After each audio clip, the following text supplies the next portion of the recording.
Sisters and brothers, hi, it's Peter Pusateri, your business manager, financial secretary. I'm going to take the opportunity doing this video to give you not only an update on in-region bargaining, but to give you an update on the transformation of our company from a good company to a we don't know what kind of company.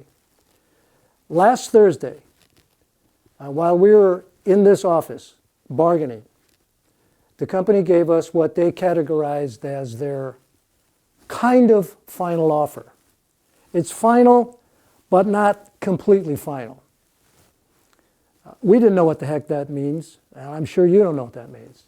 So we listened, and much to our dismay, it included in that not yet final offer changes on issues that we thought we were pretty close together on.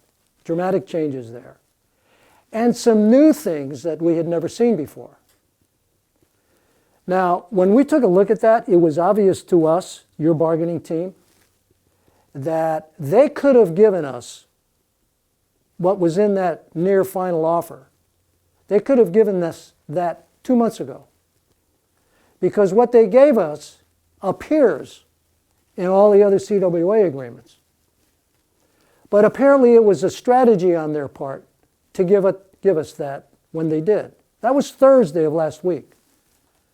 Friday, the next day, John Ireland says goodbye to all of us. He's gone. Ralph Vitalis, who was with him, says, I guess I'll see you next week, which was this week, and left. And they haven't been back to the table since. I got a hold of Keith Halperin, their chief negotiator, on Sunday. And he said, well, I can give you an hour or two intermingled in my negotiations with the CWA, but we can kind of get it finished that way. And he said, we don't intend to get back to the bargaining table next week or the week after because we should be able to get it done by phone. The union's package is about that thick. How do you get that done by phone? So your bargaining team, myself included, we get together on Monday. No one shows up. No one's here. We have been on the phone with everybody and anybody to force these people to get back to the table. Yesterday, the union, over my signature, sent a letter to Mr. Krantz outlining that we think it's reprehensible what they did. We think it's possibly a violation of the National Labor Relations Act, what they did.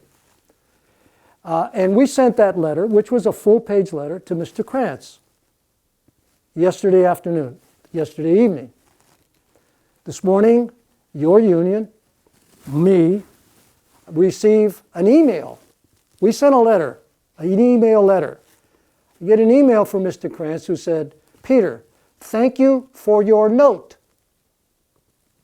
Your note. I've referred this to Keith Halperin's boss, Alan Richards. And that's where it stands. Now, we are looking at all options.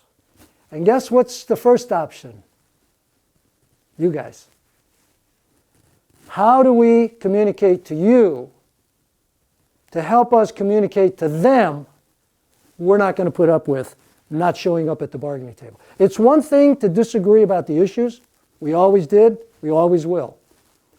But it's something else to be so disrespectful of you, to minimize, no matter what they say to you, to minimize your importance, to disrespect the effort that you make in this very micromanaged, complicated, unhappy environment. We can get this done by phone. Gives you some sense of how deep this transformation is from valuing people in an AT&T environment to saying they value people, but show a different face. This is just to give you an update. We're strategizing now. We've expanded to include our lawyers. We've expanded to include the international. But you are at the forefront of this whole effort. In our minds, in our effort, everything is about you. And everything is about making sure we get these people to sit down and try to bargain the best contract we can get for you. So, from this point forward, we'll just have to keep you up to date. I don't know that we're going to do a video all the time, but this was significant enough for us to reach out so you could feel it. You could feel how we feel about this issue. And we may ask for you to do a little something to get to them that you're not going to put up with it either, and that you support us in that effort. So, we'll talk to you later. We'll communicate with you later. In the meantime, thank you for your support. There are some naysayers out there.